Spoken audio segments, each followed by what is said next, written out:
Hello and welcome to episode 206 of the Ego Chall Podcast. My name is Preston Byers, and as always, I'm joined by my co-host, Justin Binkowski.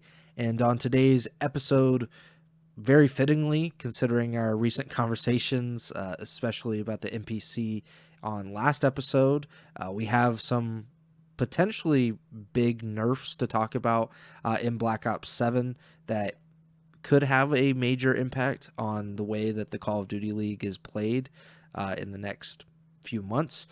We also are going to give our predictions for the penultimate week of the Major 1 qualifiers.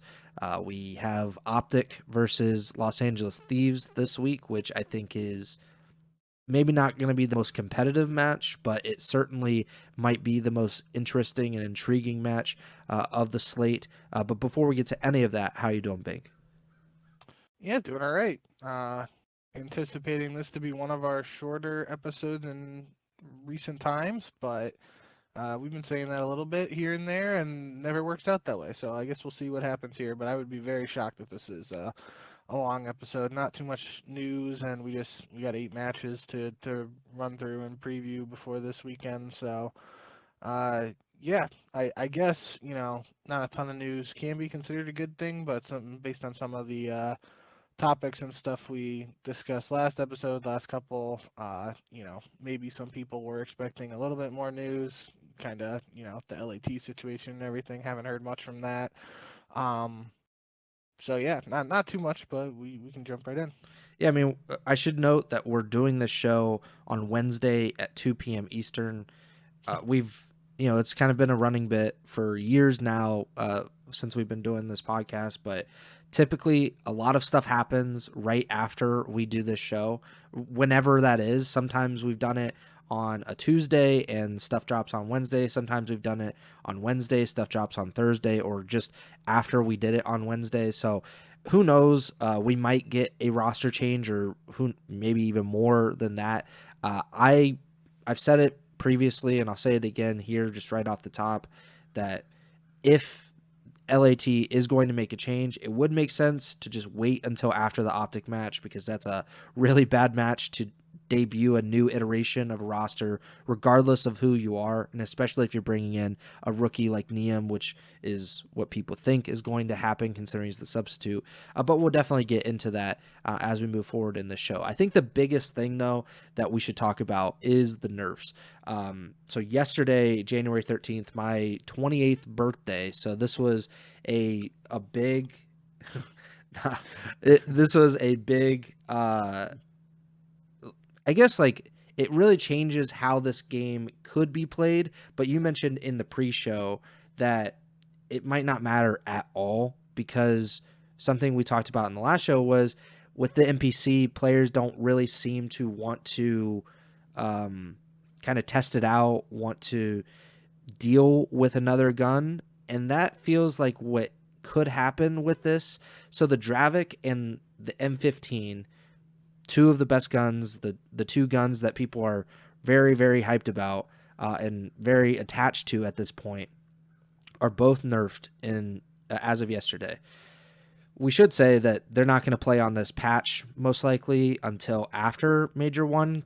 I don't know if that's like 100% confirmed. I don't know if Spin a Spence said anything, but we've seen that in the past before, that, considering there are only 2 weeks left in the qualifiers and then the Major, that you wouldn't think that they'd play on these this patch, but this seems big. How big do you actually think the Dravec and M15 nerfs are for Black Ops 7?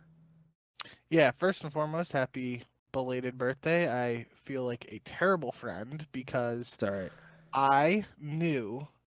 So I don't go on Facebook at all, but I know that in January, Mike Merchant, you, and Tremi all have your birthdays in January. So literally, like right after New Year, I went on Facebook and I double checked all 3 of your birthdays.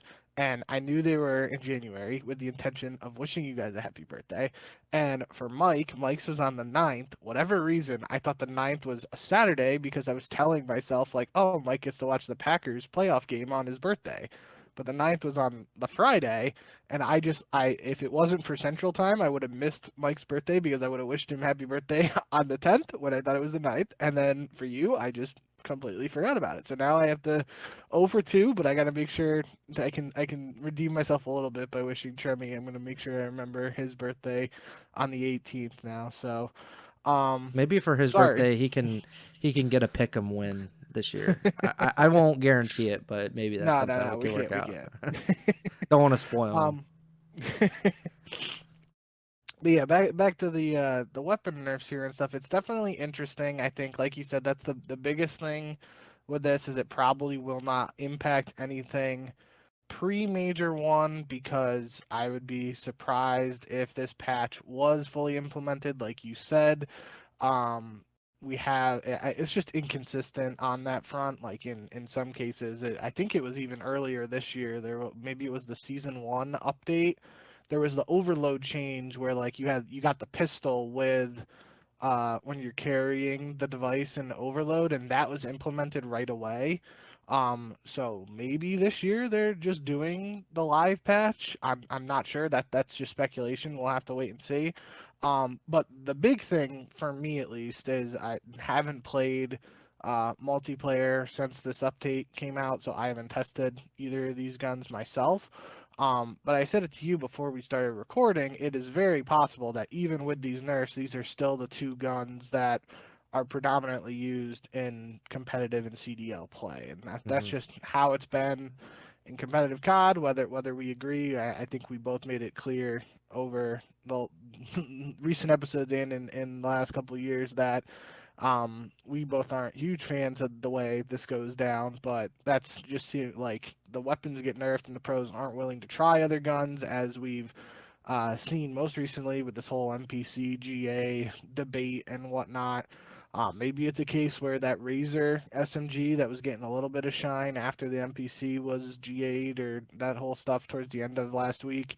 Maybe the Razor will see a little bit more play once these nerfs and stuff come into play, but it's also very possible that these nerfs just like hit the guns and they are still used by the pros. Now, I guess at the very start of this game, it was looking like it was very possible that there were going to be a lot of maps where it was 8 M15s, and that Hmm. already isn't what we're seeing right now in the current pro play. So I think it's, the little silver lining is it's very possible that these changes could impact um, the meta, at least in terms of impacting how many ARs and SMGs are seen. If the M15 hits are bigger, there are technically more AR options available just by virtue of the NPC being G8 already, and I think there's only this is gonna sound like a 6-7 joke. It's not. I'm pretty sure there are 7 ARs and 6 SMGs,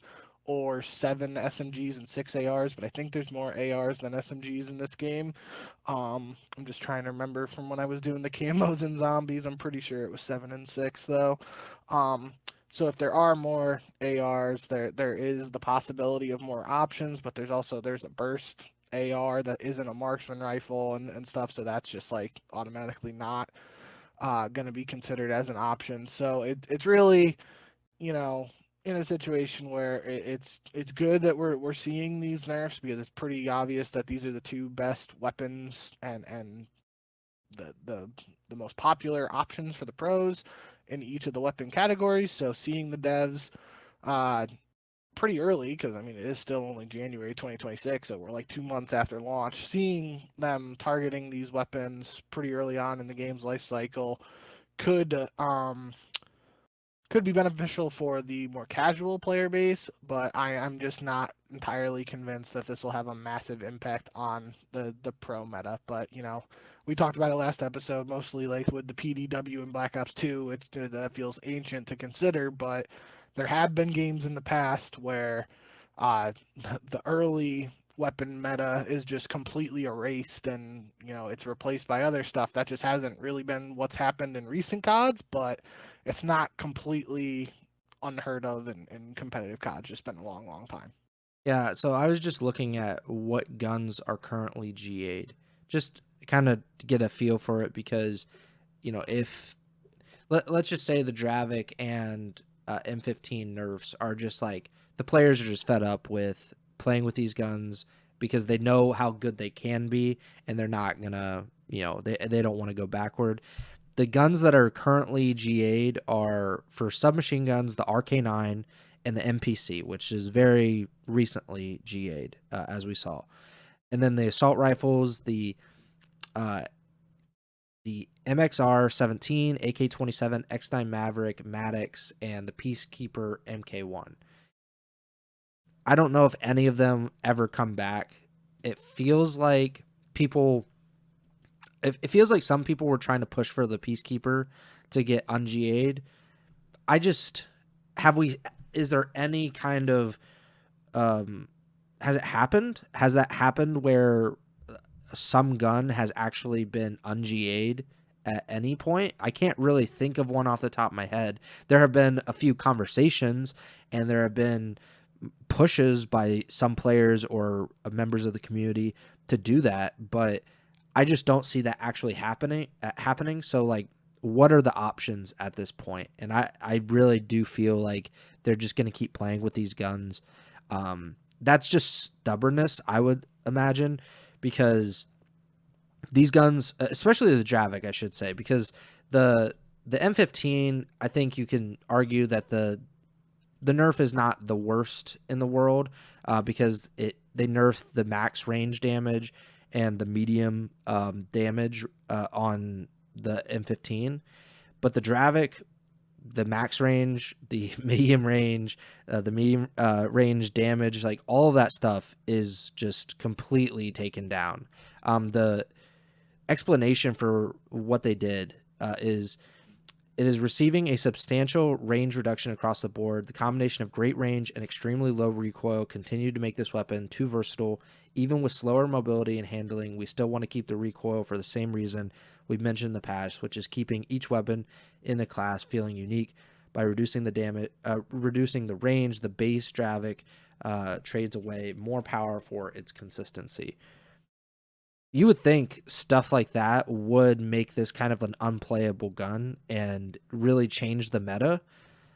I just think we're just far past that as like a competitive community. I don't think that there's any kind of adapting that happens in the CDL nearly as much as it used to, which is really kind of awful if you think about it, because if you watch League of Legends, obviously you're a big League guy, like they nerf champions into the absolute ground, and then they every 2 weeks. Yeah, and they buff champions that haven't been playable in sometimes years, and then you look on the LCS or the LEC or the LPL, and you're like, what is this champion, like what is happening right now? And you see like the best players in the world, they've adapted. They obviously they have some base knowledge of these champions typically, but I mean like they get up to speed very, very quickly and they adapt to whatever Riot is deciding to do. And sometimes people obviously have those issues with Riot and it's like, why are you doing this? Like, this is just making the game worse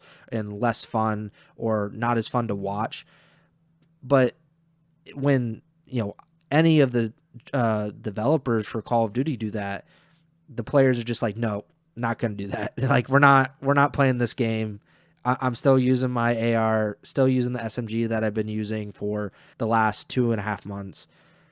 I just think that's kind of awful as a player. Like even in Counter-Strike, they will buff weapons and nerf weapons, even though there are fewer weapons in Counter-Strike or viable weapons typically than in Call of Duty. And yet, like, they play around with those things, and I think they just get used to it and they adapt, and I think it adds another layer to the competitive scene. We just don't have that in Call of Duty. We don't have the players that really want to do that, except a guy like Shotzi. Shotzi does seem to be kind of wanting to push the envelope a little bit and make people use these things, but I don't see that actually happening here.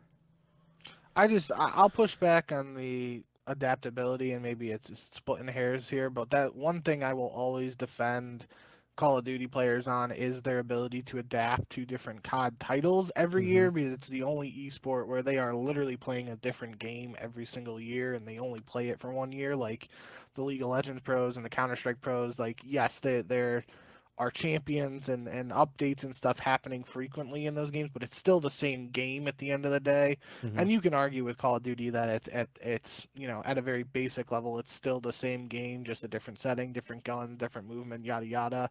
Um, but that's like for me the one thing that separates COD pros from other esports pros is their ability to adapt, and for especially the top COD pros is the ones who are good in one game and then they are still equally as good or even better in the very next game, even though those two are different. And when we're in the same like quote unquote era as we've broken it down before, it's not as big of a deal. But like when we've gone from boots on the ground to jetpacks and then jetpacks back to boots on the ground, those transitions and players are still at the top despite the big differences, that's where it's like the most impactful to me and stands out the most to me.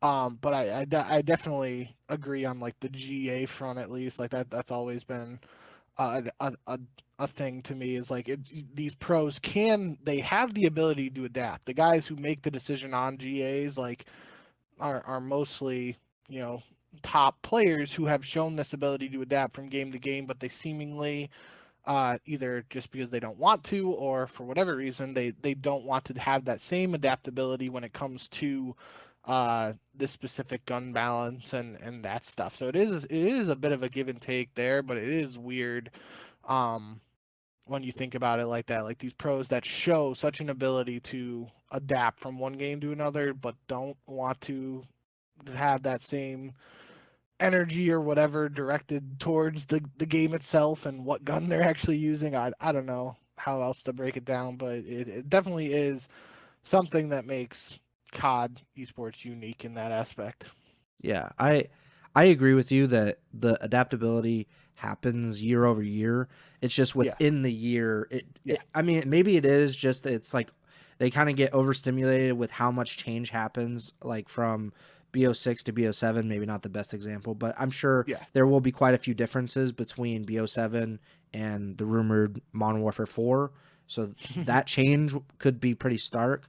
And then maybe after that, the players are like, I've dealt with so much change from September to November that I really don't want to change it all from November to June, which I get, but I also don't think it should be up to the players. I think that we should have what the NFL has, and I'm not saying the NFL is particularly good at this, but the idea is good, is this competitive committee or competition committee where obviously the players should be involved, and there should be input from the players, there should be input from the owners and obviously the league itself, and trying to find common ground of like, we need to innovate and change things as the season goes along, whether it be guns or whether it be maps. I don't think game modes is probably the way to go. That would cause so much chaos if they were swapping in third game modes and being like, we're having overload now and then we're doing control and capture the flag. Like, I don't know if that would really work out in the CDL's favor, but change during the season, especially with how monotonous the online qualifiers can get, I think is a good thing. They obviously want something like this because we've talked about it before and we made fun of it before, but the bounty matches were definitely trying to add an element of difference Yeah. and hype to these otherwise like meaningless, or not meaningless, but like they're this identical matches to what we've been watching for the previous 3 months, but now there's $50,000 in line. Like, who gives a shit? That to me shows that they do want something like this, the league itself. But the players kind of need to get on board or need to be dragged along to make this kind of viable and more interesting, and bring in viewers, which is definitely the number one priority. And if you're not using the guns that people in public matches use, I feel like that's a major misstep for competitive Call of Duty. And that's been something that's happened over years. So I don't want to say that that's a new development, but there has to be some connection between the casual audience that just plays Call of Duty and has no idea what competitive is, or just simply don't interact with it and the competitive scene. How we get Perfect. there is kind of, we'll see. What are you saying?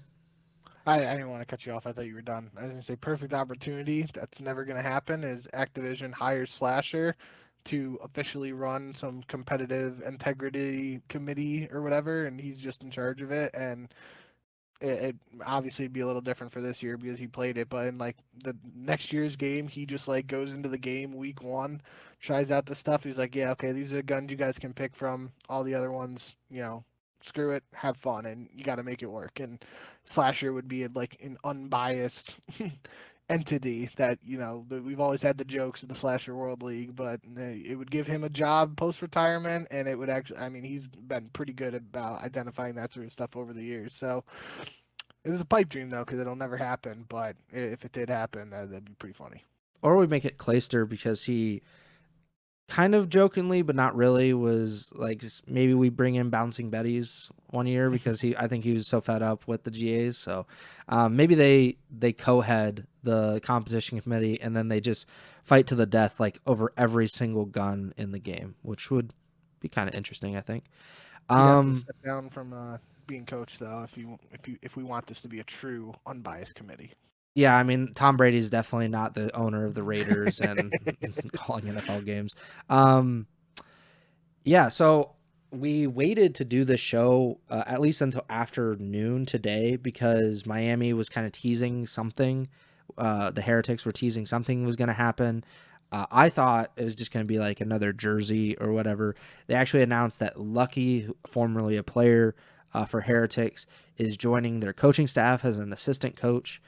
I mean, I think this is cool. Obviously, they have like a very long history with Lucky, and both iterations of like the CWO Heretics as well as the CDL Heretics. He's a very well-known Spanish player. He was on the Toronto Ultra in that first season of the CDL.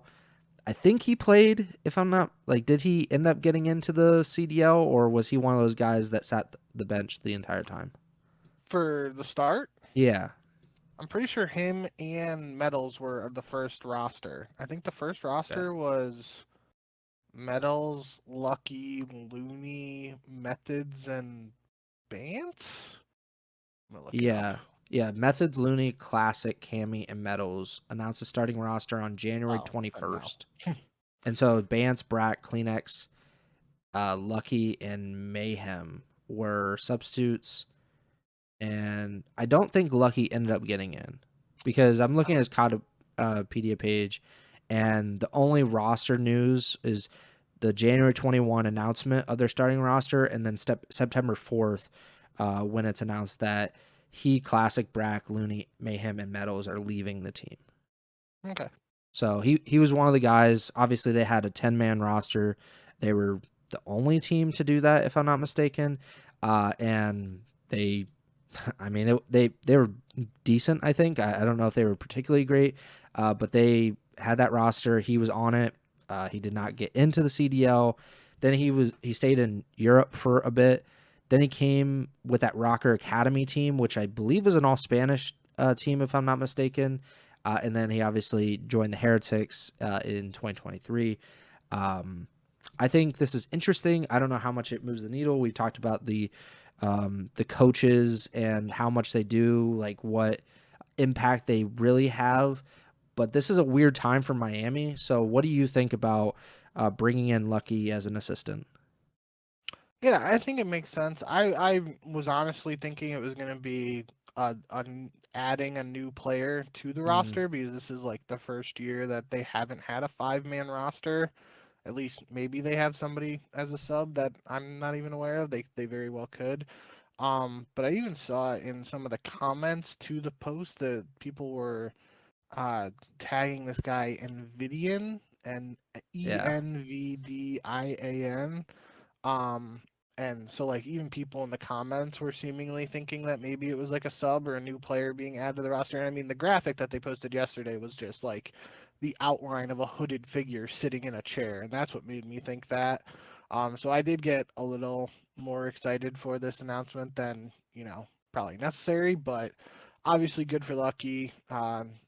stepped away from the team last year, and like you said, he has that relationship. Even like I believe Method Sick is the head coach for Miami. If he's not, he's some sort of coach there, and Lucky and them teamed together and played together during that CWL era of the Heretics, like you said. So they have a pre-existing relationship, even dating back to last year, where they were player and coach relationship. Now it's going to be coach and coaching together, and Lucky has the relationship of uh, teaming with Rencor and Metals just this past year. Obviously was replaced by Super, so didn't necessarily play with him, but Super was a part of the team, so it's not like he's a total stranger.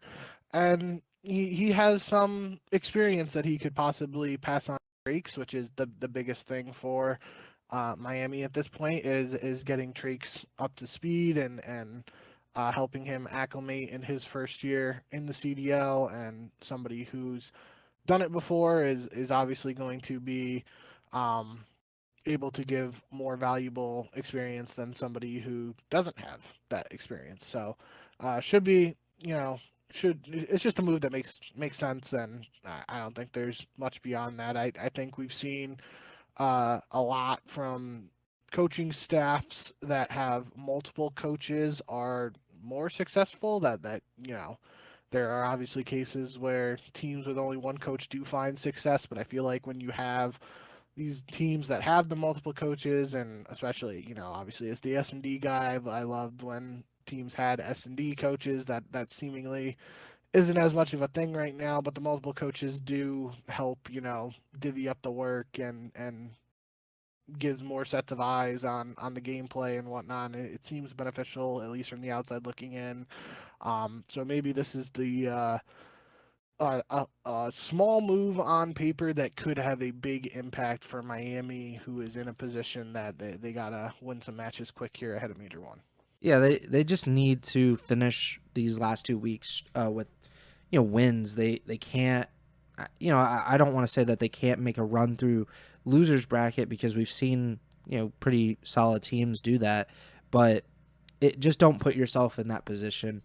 They have some pretty winnable matches before the end of the qualifiers, and I think there's potential. They definitely have underperformed pretty severely, I think, from where I expected them to be, and I think a lot of people expected them to be, because even if you look at those coach power rankings, the poll that they had before the CDL came back, Miami was 5th or 6th in that, and right now they're on the brink of getting into the losers bracket to start Major 1, and some of those matches have been very winnable for them. So I think that does kind of indicate how disappointing this start has been. But like you said, Trakes just needs to get more practice, more playing time. I don't know if it's necessarily like a Legend situation. Obviously, Legend's a little bit different because he hadn't even played Call of Duty competitively before, where Trakes had played in challengers with former pros last year. But I don't know. I think it just be more patient with him and just see how things go. But I could see Miami. I don't know who it would be necessarily, because they kind of pull these players out of thin air, it seems like, because we're not following like the Spanish speaking COD scene, but they seem to be really in tune with it, and they've done it before. Obviously last year with Super, it was like, all right, like here we go. He's one of the best rookies in the league, one of the most impactful players over the last half of the season, and they made quite a few runs as a result of that. That could be something that happens here if Trakes is not able to pick up the slack and help this team get back to at least like the middle of the pack that I think a lot of people expected them to at minimum be in. But we'll see what happens with Miami and their roster. No news, no update on the Kenny LAT front. Not even like really a whisper about it. I think that's interesting. I think that's good.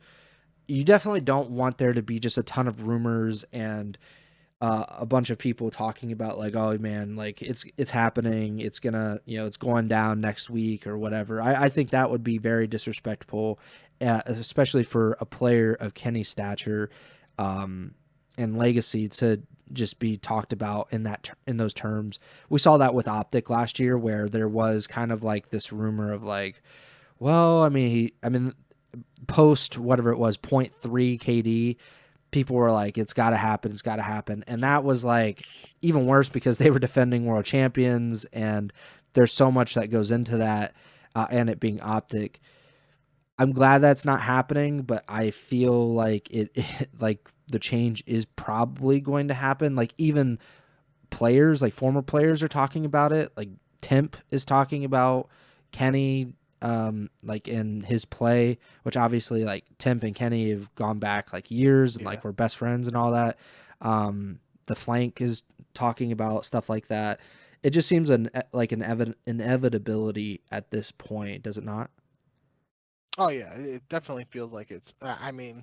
Feels like the only thing that would save this from happening is LAT winning Major 1, which at this Yeah. point right now just doesn't seem possible. But obviously, with the players they have and all that talent, and it is worth noting at least maybe this is a team we've seen it in the past. Teams struggle online, but they just play much better on LAN.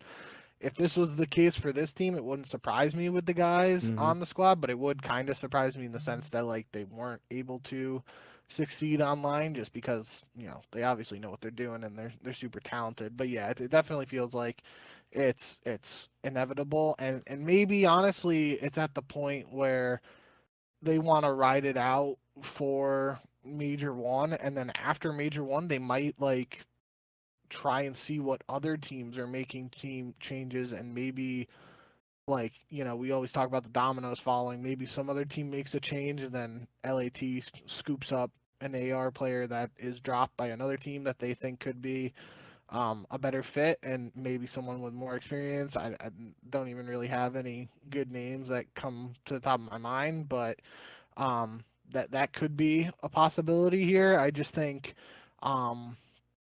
the no news isn't it. I was trying to think of how I wanted to phrase this. The fact that we haven't heard anything on the Kenny front isn't like doesn't mean that nothing is happening behind the scenes, but it definitely seems like nothing is happening this week at least, which is what we've talked about. And with all the stuff we've heard previously about like having to submit roster changes and stuff, early in the week of match weeks, it seems like unless there's like some emergency situation, which I guess maybe there's some like loophole there where they could say like, oh, Kenny's quote unquote sick, we have to get an emergency sub in. Maybe that's something that could happen over the next couple days before the match. But other than that, it seems like Kenny's locked in for the HBR Classic this weekend. Yeah, it makes sense. Like like I said at the top of the show, like it's if you're gonna bring in Neum, don't bring him in versus OpTic. Like that's just a kind of a ridiculous thing to expect of a rookie, especially with how poorly LAT has performed against Toronto and Paris, two of the top 5 teams, and to do it against the defending world champions, the most popular team in the league. I just think that would be kind of crazy for LAT to do that, but you know, it crazier things have happened, I guess, in the CDL. Only other thing really is Havok saying that he's not going to be competing in challengers anymore. He was on the Stallions red roster, if I'm remembering correctly.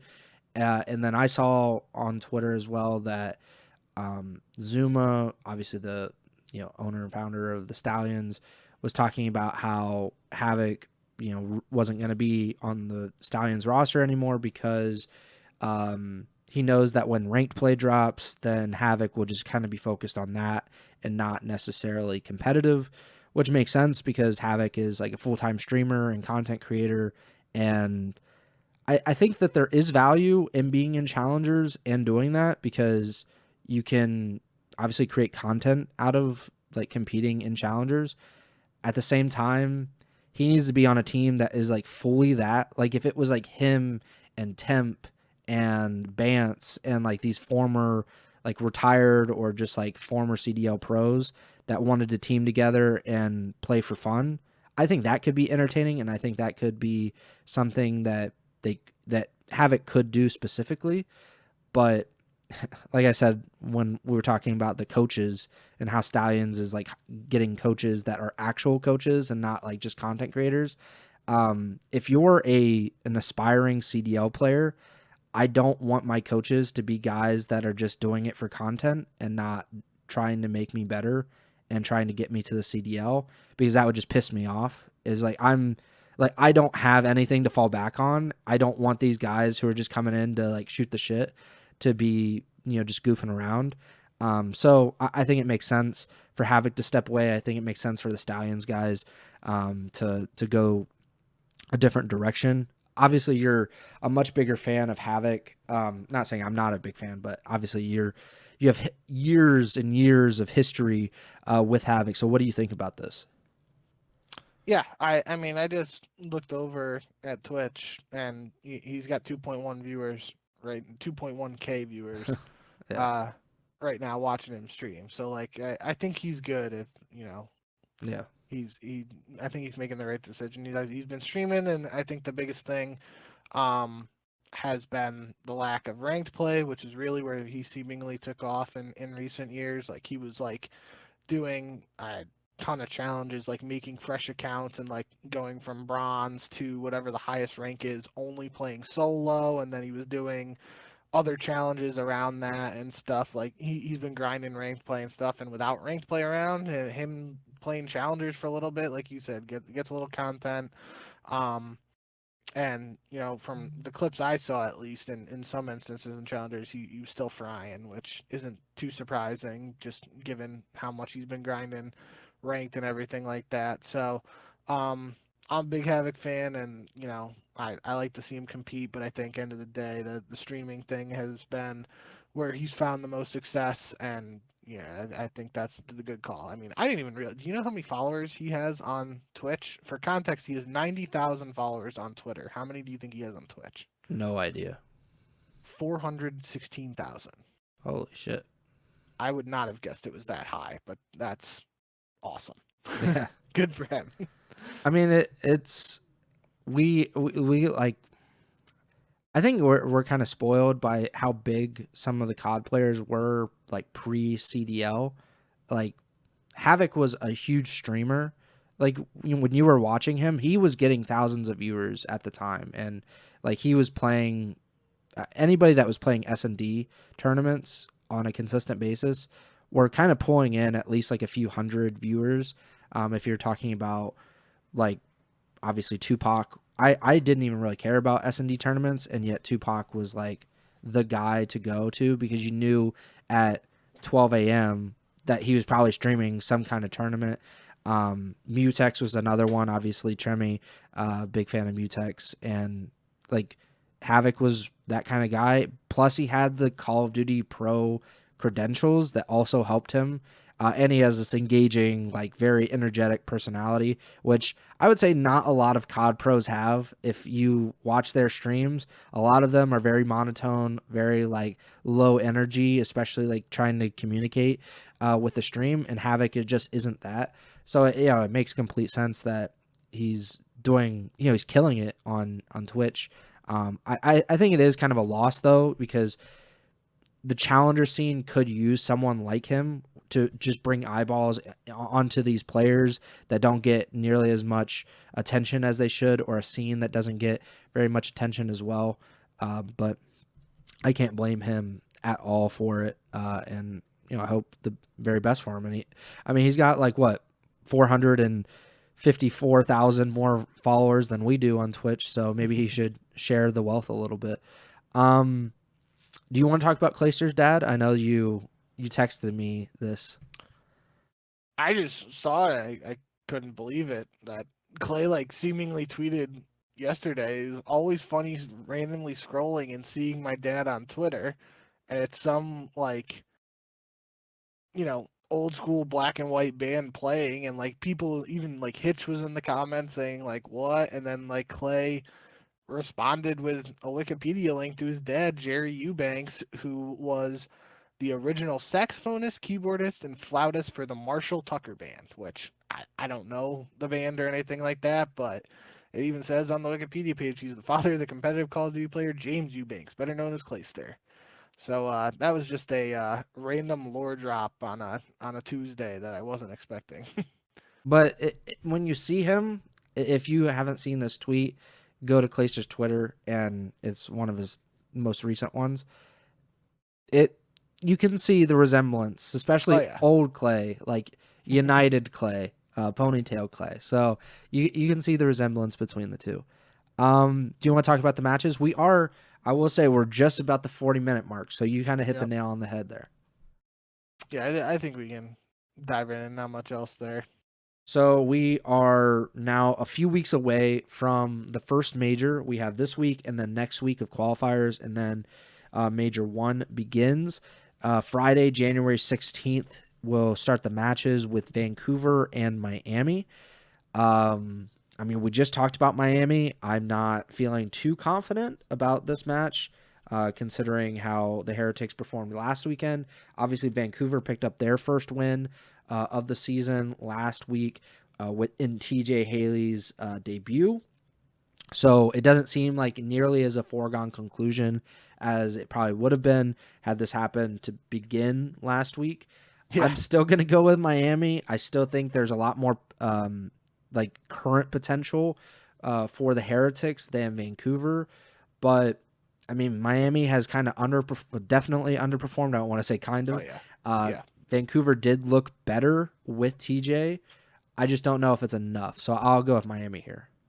Yeah, I'm going Miami too, and I had the exact same train of thought as you. I think this was like a slam dunk Miami pick last week before the matches, and now Vancouver with that reverse sweep over Boston. It's got me thinking a little bit more, and maybe if Miami was playing a little better, I wouldn't consider it, but it's definitely like in the back of my head here that this just isn't exactly a, you know, pick it and lock it sort of match where I'm super confident. I think there are a couple matches this week like that where it's like, maybe I would be thinking, oh, maybe I'm a little more hesitant to pick a team, but I think end of the day I got to go with Miami here. I just think, you know, especially from a matchup perspective, like we've talked about S&D for Vancouver potentially being a route to success. S&D is one of Miami's best uh, modes historically with three of these guys at least. So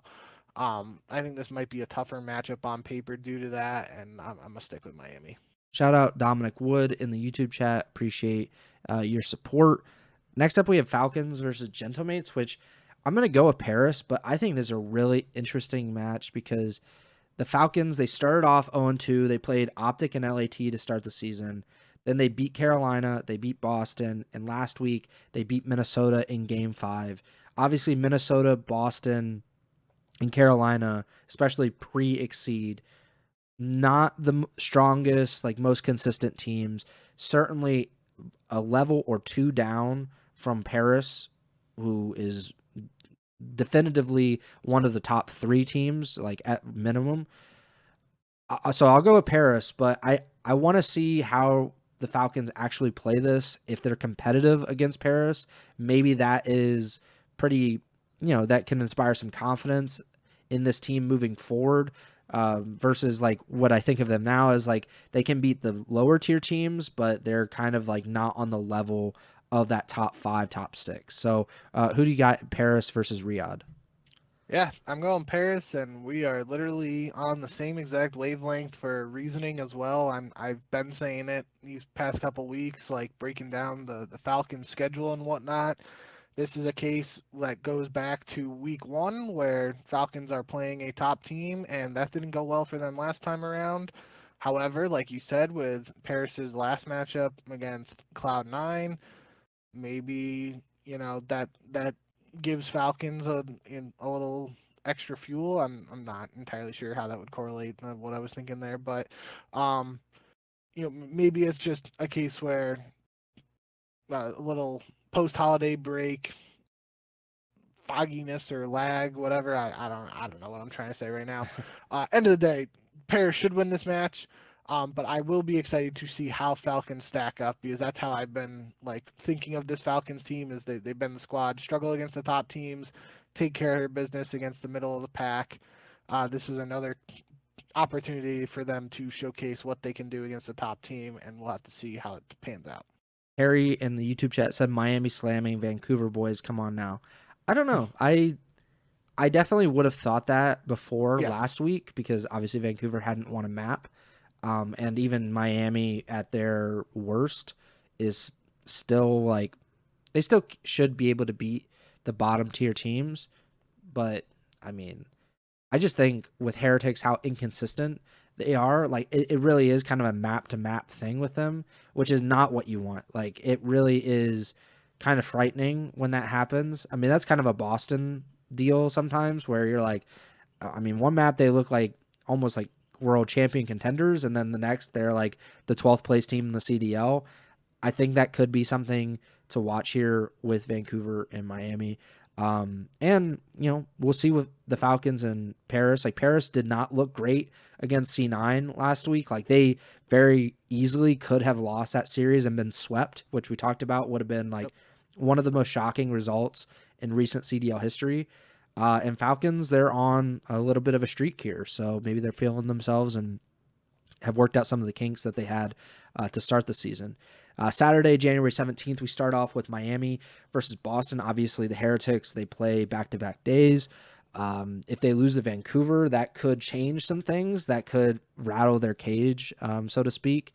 Boston coming in off of, I would also say, like a match that they probably should have won, not with or I was looking at a different schedule, but yeah, they should have beat Vancouver. There were opportunities to beat the Surge. They got reverse swept in that series. That was their only match last week. They have 2 this week. I will go with Boston. I don't feel like there's a very easy pick here because the Carolina that they have both played, Boston played them in the season opener. Miami played Carolina last week. That Carolina is completely different in performance. From what we've seen, the slasher era of Carolina obviously was not very competitive. And then I don't know, Exceed might be leading the Ravens to the World Championship. I have no idea at this point, but I think Boston will bounce back. Maybe it's me hoping that they're not gonna get reverse swept again. But 2 inconsistent teams at this point. You really just there's no easy way to predict stuff like that. Yeah, I'm going to go with Miami here. I think this is another bit of a toss-up, but given the state of both teams, I'm not really convinced either way in terms of who I would want to pick in this. I've just historically picked against Boston a lot, and especially you picking Boston here. I'll go with Miami. Make sure we have some differences here, but I mean I could see this one going out either way depending on who shows up, and especially if Miami comes out firing on all cylinders against Vancouver, maybe they're the hot hand coming into this match. But on the other hand, if they come out flat against Vancouver and lose, maybe they're a bit tilted coming into another Saturday match, back-to-back days. So that could be a path to victory for Boston as well. So definitely gonna be a match that maybe isn't super highly anticipated, but I think could be a close one. Wouldn't be surprised to get a Game 5 here. Next up, Toronto versus Carolina, which is another pretty interesting match because Carolina's coming in off of a 2-0 week with Exceed. They beat Miami and Minnesota. They beat I almost said the Rocker. They beat G2 in Game 5 on Sunday, and they beat Miami 3-1 on Friday. Toronto is coming in off of a very dominant 3-0 win over LA Thieves. They should both feel very good. I definitely have more, like, not respect, but definitely more reverence for Toronto. They have, like, one of the best rosters. I think the trio that we've been talking about for a long time is, like, one of the most talented trios in the league.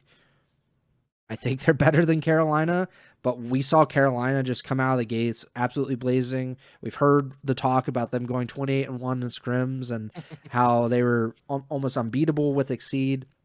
I'll go Toronto, but I think this is a good litmus test for where Carolina actually is in relation to some of these teams, because if they win, like, we have to have a major discussion about the Ravens next week. Yeah, absolutely. That's 100% where I'm thinking. I'm comparing this to the Gentlemates Falcons match in my head, where it's like, I think even in this case, I'm never not picking Toronto here, but because of Carolina's performance, all that discussion and stuff you highlighted, like, this is one where it's like, I'm not going to pick against Toronto, but I'm definitely more interested to see how Carolina stacks up against Toronto after their performance last week. I think if last week doesn't happen, this is like we're talking Toronto 3-0 and we're talking about it for 15 seconds and moving on to the next match. But because of that performance from Carolina last week, we got to keep our eyes on this one, maybe a little bit more closely than we previously would have, but I still think Toronto gets the job done in the end.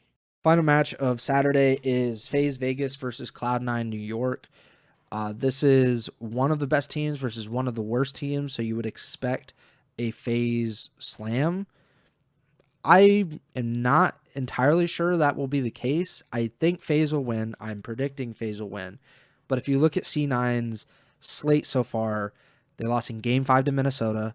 They then swept Vancouver, as they should. Lost in Game 5 to Miami. Lost in Game 5 to Paris after we said they probably should have swept them in that series.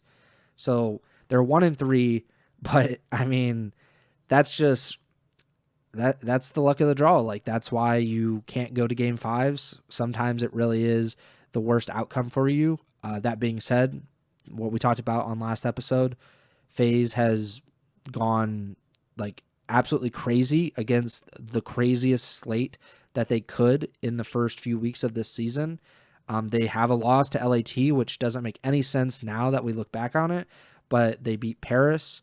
They beat Toronto. They beat OpTic. They swept OpTic last week.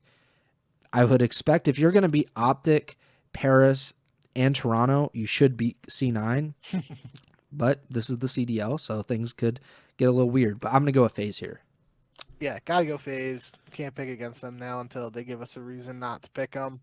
I think it is a little funny though that the quote unquote easiest match so far for FaZe is against Cloud9, who just like we were literally just saying could have they basically had the opportunity to sweep Gentlemates last week and they just weren't able to capitalize on it, but they were just a couple points away and that hard point from doing that, and then that would have impacted potentially how we look at this match even, and that this is like the quote unquote easiest match for FaZe on paper so far. So pretty funny. I think so far the tail of the tape for week 4 of Major 1 qualifiers is a lot of matches that on paper might not have been super interesting, but just because of what has happened recently, they all got a little bit extra juice to them. Sunday, January 18th, starting off with C9 versus Boston. So both of these teams play on Saturday and Sunday. We just talked about with C9, they've lost these Game 5s. Boston is in a little bit better of a position. They're 2-2, whereas C9 is 1-3. So a win here for Boston not necessarily guarantees them a spot in the winner's bracket, but it definitely puts them like in a driver's seat for at least a tiebreaker, and the tiebreaker should work out in their favor. Just to, like, I think really only 8 teams at maximum could finish 3-2 better, so like they should be almost guaranteed a spot if they win this. If they lose though, oh man, like they kind of get screwed out of this because they play LAT next week, which we'll see how that goes. Like it could be beneficial for Boston. Like we've talked about the LAT Boston matches before, where C9, like they desperately need a win here. I think they're going to be in the losers bracket just the way things went. But it would definitely be a big win for them. I'm going to go with Boston. I just really don't know what to expect of this match. That's kind of like what I'm thinking about for C9 Carolina and Boston and Minnesota to an extent in general. It's like it's kind of a coin flip when these 4 teams play. Yeah, give me C9. Looks like you're going with the 2-0 Boston, and I'm going 0-2 Boston. So naturally, something's going to happen there. But I said early on in the season, C9 was my team. I thought was going to be a little bit better potentially early on than other people were giving them credit for. And I think last week was potentially the first like showing we got from that Cloud9 squad of just exactly what I was envisioning from them as, a little bit more dangerous of a team than other people wanted to give them credit for. So give me Cloud9 looking for Beans to have a big game with the sniper and the S&D and take care of business there. Next up, G2 versus FaZe. G2 has lost its last 3 matches in Game 5s. They lost to Boston, Falcons, and Carolina. We just talked about FaZe. Definitely going to go with FaZe. But, Yep. I mean, I want to see if Minnesota can actually be competitive with them because there were definitely a lot of high expectations for them coming in off of the preseason, and they just haven't been able to kind of finish the job. I would say it's not that they haven't been good. They even took a map off of OpTic. They beat Cloud9 in a Game 5, so like all but one of their series so far have went to Game 5. It's just they need to finish these series, and that was a major issue last year, and it's continued to be a major issue this year. So who do you have? Yeah, gotta go FaZe, and that's literally what I was gonna say. Was I don't really have much of a reason to think this series would go to a Game 5 outside of the whole Minnesota thing. But certainly this is a case where if it did go Game 5, I am definitely going with FaZe just because of all the S&D stuff we've broken down before. Last week it was 1-4 in hardpoint for FaZe and 4-1 in S&D. Early signs of another good, strong S&D team for FaZe. And the Game 5 luck has not been there for Minnesota, but that would really be the icing on the cake here for this week of what ifs and all that stuff. If G2 pulls off a Game 5 win against FaZe, that would really just throw everything into chaos. But not banking on it. I'll take FaZe here. Yeah, Minnesota 1-3 in Game 5, FaZe 2-0. So that's kind of just shows you how things can really turn. And those 2-0 are against Toronto and Paris. So pretty good. And to finish off the week, the HBR Classic, as it has been termed and patent pending by the Ego Chall Podcast Corporation, OpTic Texas versus the Los Angeles Thieves. We've talked about this match just a ton in general, just because I think a lot of people think, including you, I believe, is that this probably will be Kenny's last match, or certainly his last match versus OpTic, most likely. I definitely am picking OpTic. I don't have any faith in LAT. They're absolutely getting crushed by these top teams now. Like we just discussed it, but they beat FaZe to start off the season 3-0, and since then they beat the Falcons 3-1, and then in the final week before the break, they get stomped by Paris 3-0. First week back after the break, they get stomped by Toronto 3-0. Not as bad. I don't want to say like that series wasn't just like a lot more competitive, but certainly not a like. I mean, it's a sweep, and you're one of the best teams in the world. Like, you shouldn't be getting swept by pretty much anybody. And now they're on this 6-map losing streak. They're playing defending world champions who probably are not feeling too great with how last week went and getting swept by FaZe, even though they did end up beating Vancouver. Just a lot of things going on there, and Kenny has not played well at all. I don't know if you saw, but Ben J. Nissim said that if they drop Kenny, that they should drop Abizi as well, or that they could do that. I don't know about that. Like, I don't know who you replace him with. That's kind of the biggest issue with all these roster changes. But I thought it was interesting. I will go with OpTic here. I would assume that you are also going with OpTic. Yeah, gotta pick OpTic.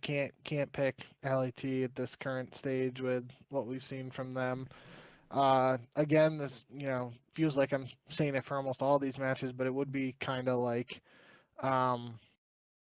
just adding more chaos or more fire to the flames or whatever the saying is there. If LAT somehow pulled off this win, we're not only changing tunes on the Kenny thing, but then we're also sitting here like, what the hell is going on with OpTic, right? Like that would be like pure anarchy, it feels like, if LAT were somehow able to pull this off. And I feel like, ironically, this is a little reminiscent to me, very, very, very different situations, don't get me wrong, but last year, for the 0-18 streak for OpTic. I believe their last match of those qualifiers was against LAT.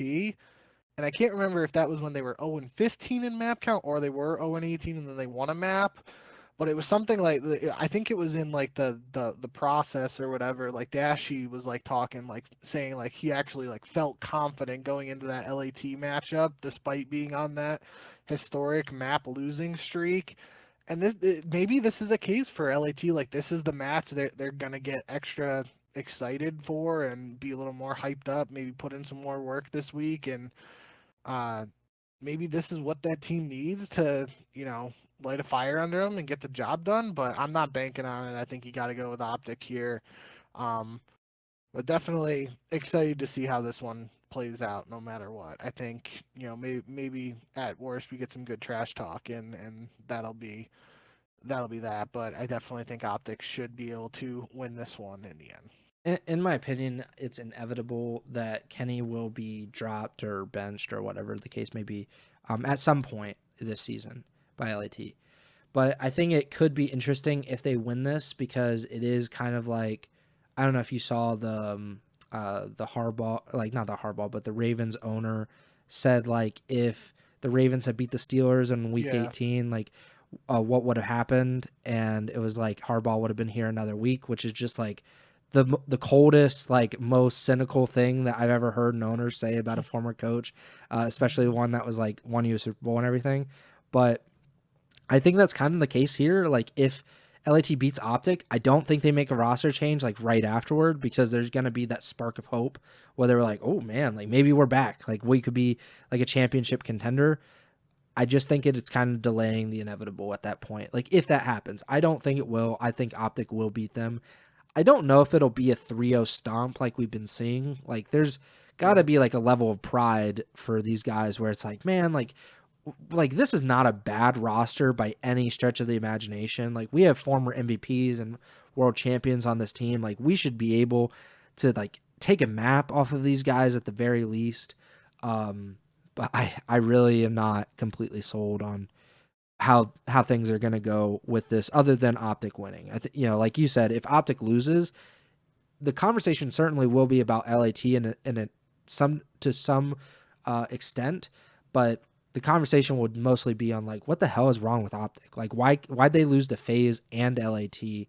And I don't know if there's like a very good answer for that at this point. So it should be interesting. I think we'll have a lot more to discuss this time next week than we had this week, even though we are at an hour. So we're kind of kings of this. Like even when we don't mean to, we're stretching it out. I do want to point out that Harry said that G2 is changing the roster after this weekend for real. I think there's a chance. I mean, if they keep losing, like they kind of have to make some changes. We talked about it before though. Like their roster is kind of what it is because there's just not very many options for ARs and like who you can replace with who. Like they would definitely need to dip into the challengers or call up our boy Doug Sensen Martin. So he's ready. Could you imagine if G2 makes a roster change replacing Skies with whoever, and then LAT decides to get Skies in place of Kenny? Second year in a row, a team would pick up Skies to replace Kenny. Obviously, we joked last episode about Hydra's relationship with Skies going back to the Valorant days, and and then I mean, hey, I'm not gonna tell LAT what to do, but OpTic last year they pick up Skies to replace Kenny, then that leads to getting Merc to replace. Or was Skies already? No, Merc replaced Skies. Yeah. Yeah. And that led to a world championship, and they won EWC. So like maybe that's just how the dominoes fall this year. Like obviously they're not going to get Merc, but maybe it's Skies replaces Kenny on LAT, and then another unknown challengers kid replaces Skies on LAT after that, and then that's the formula for success. That'd be certainly a fun narrative there. Well, I mean, they had that opportunity, and that guy signed with FaZe Vegas. So, yep. I mean, tough break there. And apparently, FaZe like spent some money for Aluka too. Like, People are Yeah. saying like hundreds of thousands of dollars for him, which is Oh, like, no. It was 20K is the rumor, I think, for his buyout. oh, okay. So I saw some crazy information there. So Yeah. I was just spreading misinformation. Um, I mean, but that is like, I mean, that was what we were talking about at the time for Aluka was like it, not that it's a 1-to-1 because Merck actually played against CDL talent on LAN and performed very well for a team that was like in the top 4 for pretty much the entire season on very little notice versus Aluka just absolutely wiping the floor with challengers kids. Um, Even though a lot of them were former CDL pros and he's playing with former CDL pros, but still, like that did seem to be their opportunity to get in. And what Harry just said is interesting. I don't know if it will actually happen, but he said they are willing to loan him out. Though I think, like to some extent, like FaZe, especially if they're going to be like the top team or one of the top teams now, they probably aren't going to make a roster change immediately. Would they be willing to loan out Aluka to LAT of all teams? Like if I'm FaZe, I'm like I'll eat the salary, I'll eat the money, but I'm not going to give one of the best teams in the league an opportunity to compete with us on that level. Like, you know what I mean? Like it'd be like giving OpTic or FaZe or not FaZe, OpTic, LAT or Paris like another weapon in their arsenal to try to beat us with. I'd be like, Luka's just gonna ride the bench until his contract's up, and maybe that makes me a bad person or whatever. But I don't want to give them anything that they could use to kind of beat me over the head with, which happens in the Yeah. NFL. They don't, a lot of teams don't trade within division. I think Yep. this is Major League Baseball does this as well. Like, if I'm not mistaken, wasn't it, what was it? Otani wasn't going to get traded to an AL team or something like that. Or maybe it was That was Juan just he didn't Soto. want to play on the East Coast. Okay. I thought there was something where it was a team was like, I'm definitely not going to trade this guy within the league. We'll trade him to the NL. I mean, Yeah, like Yankees, Red Sox, they usually very rarely trade one another, even though they did just 2 years ago. But um, yeah, regardless, in terms of Aluka, I think there was an interview Crowder did with him, and sort of the vibe was basically like they want to do what's best for Aluka, and if an opportunity did present itself like that, where like FaZe contractually still quote unquote owned the rights to Aluka, but they allowed him to go play for another CDL team just because FaZe is so good right now, they don't need him. I guess that's not the craziest thing I've ever heard, and I could see it happening, but to have it happen to LAT would be very weird because I feel like that would be the case where it's like they are literally like making one of the biggest competitors for FaZe Vegas. Like you're basically giving them a better shot to yeah, dethrone FaZe if FaZe is in that position where they don't need to consider using a Luca. So it's definitely a bit of a weird one. I mean, I even there was some stuff with the Neum situation too, where it's like his loan from Huntsman is only like up until Major 1, and then if he's not, it was something with Methods and Scump on a podcast, like saying that like um if LAT doesn't pick him up before that, then he'll have an option to go to other teams or whatever. And I think that's that's good. like that makes more sense. But I mean, we don't know the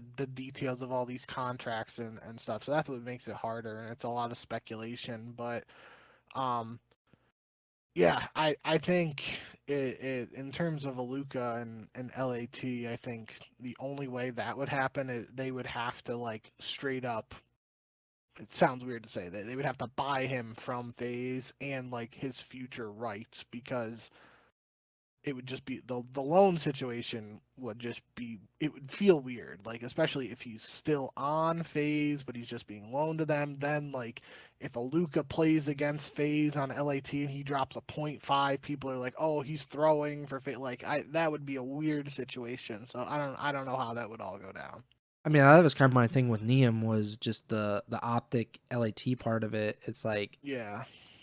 I mean, that's a detriment to or kind of a downside to these CDL teams actually having challengers teams is there is a conflict of interest with some of these players. I think the easiest way to do it would be for it to kind of these loans to act as like practice squad in the NFL, where teams can sign players off of opposing teams' practice squad, and they don't have to like really negotiate anything, or they don't need to get like permission. Like a team can't keep a player on the practice squad, unless they want to just bring them up to the main roster and stuff like that. To me, that makes the most sense, and that's how the CDL should work because it opens up the flexibility for players where they're not trapped on the bench of a team when they could be a starter for another team in the CDL, which obviously is not ideal at all. But yeah, I think that about does it. I'm sure we'll have a lot to talk about on Sunday when we're back here, discussing potentially some of the most consequential matches and one of the final matches for Kenny and his CDL career. Pick him so far. You are 18-8. I am 17-9. Trimmer is winless on the season, but we'll talk about it maybe for a birthday gift. Yeah, make sure to subscribe, like, or follow the podcast feed wherever you're listening and watching on. We're on Apple Podcast, Spotify, Amazon Music. We're not on Netflix. We didn't get that multi-million-dollar deal that a bunch of podcasts got to go to Netflix, which I thought was kind of crazy. Didn't really make a lot of sense to me. Make sure to give us a 5-star rating on Apple Podcasts as well as Spotify. Please subscribe to the YouTube channel. I think we're at 274, if I'm not mistaken. You can also follow us on Twitch, twitch.tv/Ego Chall Podcast. We're pretty close to getting affiliate status on Twitch. Bink just got affiliate status, so you can check him out at twitch.tv/JBink with 2Ks. You can also follow us on Twitter at JBink with 2Ks, at Preston Byers. The podcast Twitter is at Ego Chall Podcast. And most likely the next show will be on Sunday night after the matches. I don't know if Bink is too interested in the playoff slate this weekend, or if there's a game that he really wants to watch. But if it's not Sunday night, then it will be Monday afternoon, most likely, when we talk about these matches and whatever news comes out between now and Sunday night. Yeah, that does it for me. Bink, take it away.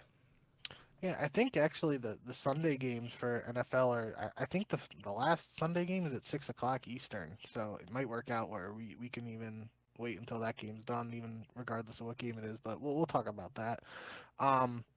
Yeah, appreciate all the support. Thank you guys as always for tuning in. Shout out Harry and Dominic Wood in the YouTube chat for stopping by.